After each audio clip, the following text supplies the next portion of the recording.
Ողջույն սիրելիներ, պատրաստում ենք շատ համեղ պասուց տոլմա։ Անում ենք սոխառած 3-4 սոխով, նայած ինչքան նպարեղեն ենք վերցնելու։ Ես 3 միջին չափի սոխ եմ վերցրել։ Բուսական յուղը պետք է առատ լինի, որպեսզի տոլման փափուկ ստացվի։ Ինքս այդքան շատ չեմ լցրել, քանի որ քիչ չափաբաժնով եմ պատրաստում։ Կարմիր եւ սև պղպեղ ենք լցնում։ Համեմելու ենք չորացրած կանաչիներով, ռեհան, ցիտրոն,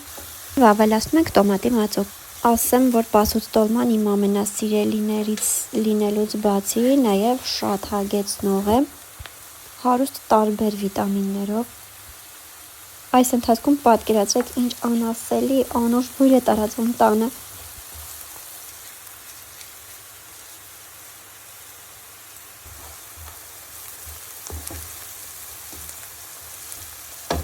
Սիրելիներ, ես այստեղ տոմատը շատ չեմ լցրել, քանի որ տոմատաջուր եմ պատրաստում եւ վերջում ավելացնում ընդհանուր ամբողջ տոլմաների վրա։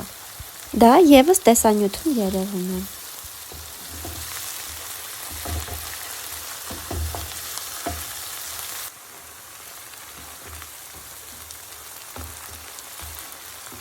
Նպարեղենից կարմիր լոբին եւ սիսեռը ես նախորոք թրջել եմ, խաշել եմ։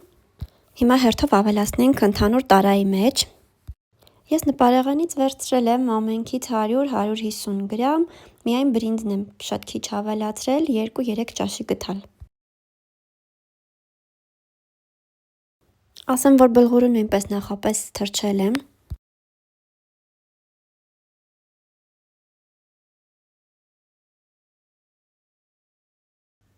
Լավ խառնում ենք ամբողջը։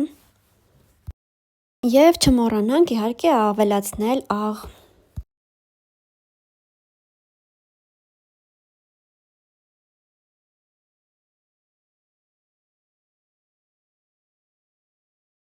Ամբողջ նպարեղենը իրար լավ խառնելուց հետո ավելացնում ենք մեր շատ համեղ սոխառածը։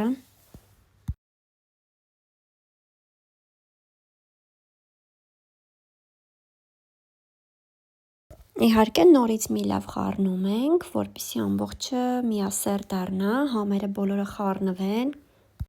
Եվ դրանից հետո ես թողել եմ այս զանգվածը մի քանի րոպե, մի 10 րոպե հանգստանա։ Տեսեք, թե ինչ գունավոր, գեղեցիկ ու ախորժաբեր միջուկ ենք ստացել։ Արդեն ժամանակն է կաղամբի լիստերը բացել։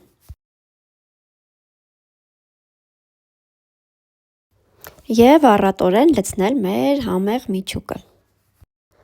Մի ամբողջական կաղամբի լիստին 2-3, նույնիսկ 4 գթալ միջուկ կարող ենք լցնել։ Նայած ինչ